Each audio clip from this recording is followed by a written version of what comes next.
Do you know or have someone in your family that is plus size and is experiencing one of three of these problems? Not feeling confident in what they have on, not feeling comfortable with what they have on either, or three, the clothing is just too expensive. Now guess what? That problem won't be happening anymore. Big Beautiful Curves is confident that we'll solve their problems in no time. Big Beautiful Curves is a startup company that offers subscription boxes for plus size women. With the hard work and dedication of my team and I, we are confident that we will provide quality service, quality clothing to help these women come out of the cocoon and turn into the beautiful butterfly that we know they are. So who wants to join our team and make dreams come true? My name is Oscar Rivera. I am the co-CEO, CFO, online marketer, and web developer. My name is Nellie Richardson, and I am the CEO. My name is Sierra, and I'm the secretary. Sierra Anderson, and I'm the secretary. My name is Brian Bautista, and I'm also secretary. And I'm Ricky Triska, and I'm the co-CFO and online marketer. Alright, so the problem we found was that plus-size women were having difficulty finding fashionable clothing that was affordable and in their size. The way that we're going to solve that problem is that our solution is we're going to have a customized subscription box, which the way it's going to be customized is that we're going to have an online style quiz, which is going to be on our website, where you fill out your weight, your height, your length, your width, and so we can tailor it or customize it to whatever we put in it. And depending on the seasons is what's going to be in the box. And the way that we're going to be doing that is just putting them out for them so that they can express their feelings, and it's all going to be at a flat rate of $35. So how are we unique? One, we bring awareness to beauty. We are also a startup company as high schoolers. We are also very fashionable and affordable, and we actually target our target audience. So our BMC, in the beginning of the year, we came up with a 6-month goal. For the key metrics, we want to at least sell 20 subscription boxes in the first 6 months. And then also is at least have 300 followers on both social medias, Instagram and Facebook, which I will be talking about in a bit. Our customer relationships is going to be our website and our social medias. That's how we're going to get out to our customers. And our segment is females between the ages of 18 and 40, which is going to be plus size. So like I said, in the beginning of the year, we had a goal of having 300 followers on both social medias. So as of today, we have 213 followers on our Facebook. So we are almost up to our goal. And like I said before, the 300 followers on our Instagram, we have a total of 203 followers as of today. As you can see, we have 5 pictures of our models on the screen that we have got in contact with. These models are located all over the world. We have models from Florida, we also have a model from Brazil, and we also have a model from the Bay Area as well. These models, as soon as we get our subscription boxes up and running, we will be sending them our subscription boxes, and they will be doing try-on hauls and reviews as well. So now our website. So this is our website. As it loads, it will say welcome to Big Beautiful Curves, and as you scroll down, we have pictures of our team, and we also have our logo and pictures of our model. Also with the call to action, the shop now button, or take our style quiz, to take the quiz, our call to action. Also, the further you go down, it shows our 2 subscription boxes, which is our winter subscription box and our spring subscription box. You go down, the customers can subscribe to our newsletter that we have, and also we have our contact information in our footer as well. Moving on to our shop page, it will have the 2 pictures of our winter and our also spring subscription box. On our services page, this is where the customers will be able to take our style quiz, and when you scroll down, they will be able to click on the take the quiz, and this will take them to a Google form that we made. They can fill out their name, their number, their email, and as you scroll down, they can pick their body shape. They should also pick their top sizes, their bottom sizes, the colors they like, they don't like. They don't like to show their arms, their stomachs, their legs, and also other information. Moving on to our Meet the Team. Our Meet the Team page just gives us a brief description about us, a picture of our team as well. And as you scroll down on our Meet the Team page, we have a brief description. As you see, there's a picture of everyone on the team giving a brief description of what they want to do or something that they just wanted to say. So Ricky Tricksta, everything like that. On our contact page, it has a form that they could fill out their name, their email, subject message of anything they want to send us, and when you scroll down, it gives them the location of where we are located. Our frequently asked questions, these are questions that we have been getting asked, and these are the answers that we put for our questions.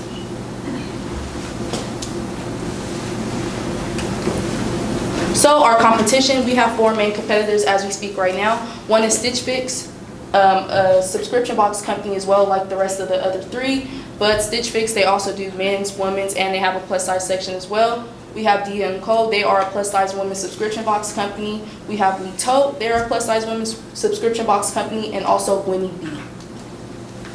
So for our MVP, which was our style quiz like we showed you on the website, with our style quiz, we mainly wanted that to focus on the style of the customers, just because everyone's style is different. And also when we get our clothing from our clothing vendors, we will need different clothing because we will be serving different types of women, different types of people with different types of style.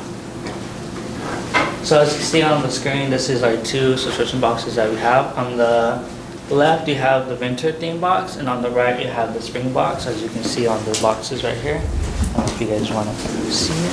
So this is our winter box. And then on here, that one's just empty because we didn't have time to do the winter clothing, but this one has spring clothing in it. And inside the box, we're gonna have a little note on it that describes their personality and saying thank you for shopping from us. And also it's gonna have our business card in it. So that right there is just a little example of what we are going to provide in the boxes. So as you can see, we have 2 spring color dresses, and also we're going to have either sunglasses or jewelry to fall into the subscription boxes, just so they feel like they're not getting ripped off for just having 2 products. These are the sample of clothing that we will be buying to put in our subscription box. Going based off what Sierra said, these are just the sample pictures of clothing we got from our clothing vendor of items that we want to put in our subscription box. And our clothing vendor is located in Los Angeles, California. So our TAM, total addressable market, we looked up we were doing a lot of research on this. We came up to 244 million people who do shop online. And once we do out of the 244 million people, our revenue would be $229 million. Our SAM, our sizable addressable market, out of those 244 million people, 1 million of them are women who do shop online, and that's just in California, because our first year we just want to contribute into our California and then go out to more states. And then once out of those 1 million people, our revenue would be $1 million. Our market share for the first year, we want to at least reach 250 plus size women. And with those 250 plus size women, we would make a $35,000 revenue profit. So for the valuation, we're offering 10% of our business for $20,000. And for our pre and post money evaluation, our pre-money evaluation will be $200,000 with a new investment of $20,000, giving us a post-money valuation of $200,000. Moving on to our startup costs. So our startup cost consists of our business license, which will be $100. We're asking for $5,000 in inventory just because clothing is expensive. Just like I said for the style quiz, it's different types of women, different shapes, different sizes, and everyone has a different style. So that will contribute to the different types of clothing we will buy to put into our subscription boxes.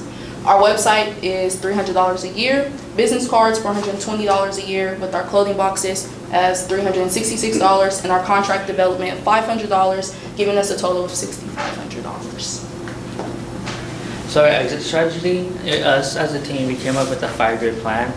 Once our 5 years are up, we want to sell to a suitable buyer and who has great intentions for a business, because we don't want to sell our business to someone who's not going to do great things for it. We want someone who's going to keep on growing our business to be a well-known company in the future.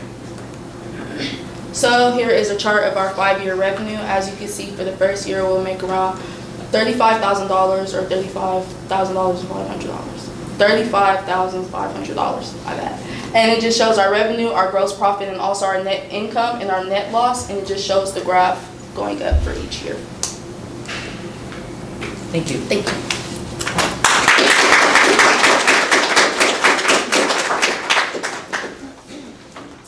I have a lot of questions. Okay, can we go to your TAM and total addressable market, people who shop online on a regular basis?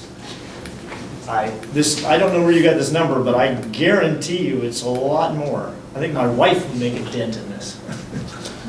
How do you get, the number doesn't make any sense to me at all. This is total, is people in California? That's just the United States total. 244 million people, and we spend only $229 million. That, the year, 1 year revenue, if everybody in the United States would shop from us, that's how much money we would make out of those 244 million people. That's less than $1 a person. So when Oscar did the research on our TAM, 244 million of the people are people who shop online on a regular basis. And then we did other information to find out that 67% of the women, 67% of women shop online. And then it brought us down to a different number, and then how many products would be sold. And we said at least 4 products a year, at least having people buy at least 4 products a year. And then that gave us the 229. Okay, that wasn't, you didn't explain that, so it wasn't clear how you got to, this, because it's a really, really small number. And your 250 market share, you said $35,000, that's $140 per person. 4 boxes. A year. $160 should be? So 35 times 4. Was it 35 or 39? You had on there, the boxes were $35, and then you said the rentals, the subscription was $35, and then you had pictures of the winter collection, it said 39. Yeah, so right now our internet was kind of like messing up a little bit. So while I was trying to fix the website, it was kind of crashing because we were having internet loss. So once all this is figured out, it will be $35.99. So Okay. the $39.99 was just our first price model that we came up with, the first pitch that we introduced to the students here. So once we came up with that, we felt like, well, it's not too expensive, but it's not too cheap, so we wanted to go into the middle, so we came up with $35.99. Okay. On your uses of capital, you said Google AdWords, $38,000 per year, but your capital required is only $20,000. So where's the rest of the money going? You said for our Google AdWords? It says Google AdWords, $38,000. Was that on there? Oh, I was probably supposed to delete that, because that document was used as a template, so I was trying to go through and delete the stuff that we didn't need. So we were kind of in a little rush trying to fix it, because we had some mistakes this morning. Okay, because that didn't quite make too much sense. We apologize. What I didn't get is can you go to your bar chart of your finances? Because I don't see where you're going to have your costs of the clothing in the boxes, the labor to put the boxes together, the mailing. So your gross profit should be reduced by the cost of buying and putting together your clothing and sunglasses and whatever else goes in the box. How much is that going to cost? If your $35 is your sales per box, what's the cost per box? So the stuff that's on the box right now, we already have that product. My parents do have a Cricut machine, so we already have a lot of the laminate paper. So we are basically using that material until we need it more. No, I'm not worried about the pretty box stuff. The clothes, what do they cost? You're from your vendor in LA? So what are you estimating as your cost of goods sold per month? For our clothing, how much it will cost us per month to get our clothing? So it's your clothing, it's, getting it shipped here, shipping costs, I guess, to get it to here. Some labor to sort all your clothing into what sizes, who's gonna get winter stuff, and your style quiz, you're gonna have various options to put in boxes. I mean, there's a lot of costs associated with the mechanics of doing what you're proposing, and I don't see those costs. What is a box gonna cost? So, Yeah. so basically, like Oscar said, the $35.99, but also from our clothing vendor, the clothes do have a unit price. So we will go off the unit price based off the clothes, but since we will be making the boxes ourselves and putting together the boxes ourselves, we wouldn't really have that much of a labor cost because we're creating the boxes ourselves. If that answers something. Yeah, okay, but I still, did you have some idea from this LA vendor? I see these 2 outfits and some sunglasses. What did these cost? So those dresses actually got donated to us from her family member. She shopped online from a different plus size clothing website, and they gave her the wrong sizes, so she just donated it to us. We didn't ask her so much into the detail, because we didn't want to ask like how much we owe you or how much did you pay for it, because we didn't want to get too into the personal stuff. So we were just thankful that she even donated those 2 products for us. Right. But, okay, so I encourage you to understand those. It's the most important part about your business. You can't come up with $35, maybe a very reasonable amount of money to charge somebody for a subscription-based outfit. You know, something that may be reasonable. I don't know, you have to probably survey ladies and say, hey, you know, what is a reasonable price? But then you gotta figure out what your costs are going to be to deliver what you're proposing. And that's a very important part of your business that isn't reflected here. So kind of, I don't know if I'm going to explain this right, but how Natalie said that our clothing vendor is from LA, and the clothing do come in bulks. So they're going to have 2 clothings of one size, and so like 2X, they give us 2 products of those, 3X, they give us 2 products of those. So basically the unit price for each item is between $4 to $8. So that's kind of how we're going off for our pricing. Just how Natalie said that we are actually making the boxes ourselves, so we won't have that much labor cost. The only thing that we'll be mostly spending on is the clothing. So we're gonna try and go off to what their unit price is and maybe add a little bit more into that so we can make profit. So each bulk will kind of cost us between $50 for a certain item that we want. So I don't know if I kind of explained it. $15 is kind of your target, and sell it for $35. Yeah. Okay. That's a great answer. I wish that was in your presentation at the very beginning. And that should take your white bars down considerably, because that $15 of cost should be reflected there before you get to your gross profit. Okay. I think first of all, great job. We were involved in the time when you guys presented for the first time, and I have the personal knowledge of that, but what was not demonstrated in the presentation is the pivot that you guys did do, which was large. You were initially competing with the Forever 21s and the H&Ms of the world and just having an online store, and now you've pivoted to doing a box service, which I think that's an aggressive amount of work to have done and research and time to put in to do that. And I felt like I don't know, like it was like your kid presenting, because I felt very proud that you guys listened to our feedback from the last time and then implemented that. So I think really great job there.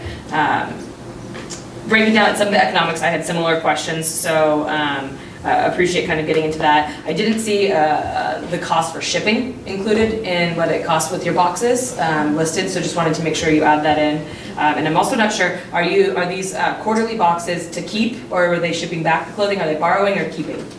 So basically, we're still trying to decide, because we just don't want them to pay for clothing, and what if you give them a clothing item that they actually don't like? Right. So a lot of other subscription boxes, what they do is that you send them the clothing and they send whatever they don't want back. Yeah. So we're still trying to decide if they will get store credit, if they will get credit, or they will just send us the items back and then we will transfer back some of them. Okay, cool. I think with the survey that you're doing, I do like the idea of it's a surprise, and I think that you do maybe potentially if it doesn't fit, you know what I mean, like things like that. And then you referenced your models, that one, I think, when you're talking about them, we can call them influencers. And then, with that, you'll have to kind of to look at that in your cost model as well, because a lot of them, especially based on the amount of presence that they have on social media, charge money in addition to wanting your goods for free. So we want to just look at that. I think that is a good way to reach your market though, because they will have a lot of people that they reach. Okay, this is something that I never want to hear when I'm opening and running businesses, but is the truth. I think that the team pictures and the team bios need to be removed from the website, especially on the landing page. I feel like you lose credibility having the team picture on the landing page, where plus size models and influencers should be featured instead. And so I'd look at that, and if you had a compelling story of why this influenced you and why you had such a heart for this market, I think then something about an About Us bio, but individual team bios I don't think are as relevant. Even though it's fun to have your mark on a website, it's just something that is a distraction. So I understand how the boxes are quarterly. Another thing also to recommend looking into is now you're reaching this segment in the market of, plus size women. There are going to be other people that want to advertise to the people that you're sending things to. So not only are you going to have like the cards in your box with your business card, you could potentially put samples of product of other people that they want to include, or they're trying to reach your demographic as well. Tights, things, accessories that those companies would give to you in exchange for reaching your market. So now the value of your box increases, but your cost stays at where it was before. That depends on the larger your market gets, the more you want from them, the more you can charge them to reach your market, things like that. So that could be included in your year-over-year revenue. And then what I don't understand is what separates you guys from the competitors. What makes you different than the Stitch Fix, what they're offering, you know what I mean? Why would I come to you over some of your competitor brands? The thing that I would say would separate us, one, we're a startup company. The other 4 companies have been established for a while. So one, we're brand new. We're just like getting in the game. We're like trying to still figure stuff out.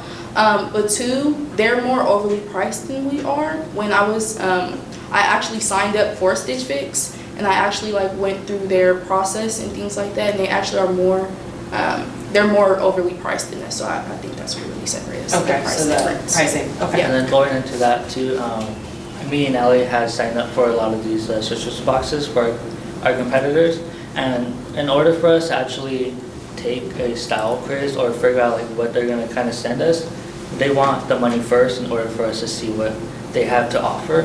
But for us, we kind of want to have them take the style quiz and have a picture of what kind of clothing is going to be in that box, just so they can see if they really want to buy it or not. So I feel like we're kind of different from there, where we show our products first before we have the customer pick. Yeah, and I think that will lend to minimizing your returns and exchanges, and so you might have a stricter policy saying you got to see the preview of the items first, so you get what you get, We kind of want to make sure, we want our customers to know that we're actually going to send them real stuff, that we're not going to rip them off, because a lot of companies kind of do that. So like they don't show the actual product until after you pay for it. So it's like basically when you get the product, it's like, well, this is not what I expected to pay for that so much price. I want to at least see the product before, or examples of the products before I actually pay for it.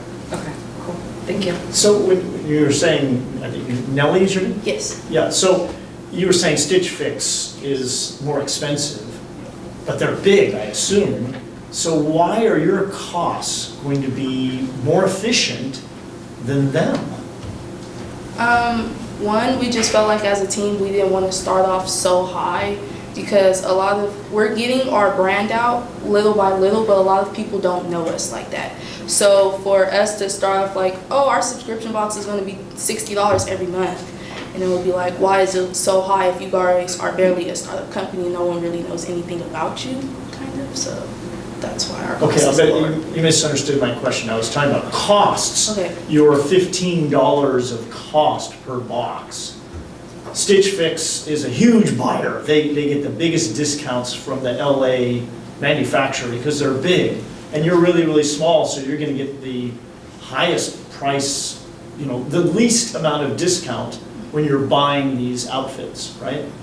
So, the value you provide and your cost when you're small, I just don't see how you have a competitive advantage against Stitch Fix when you start off very small.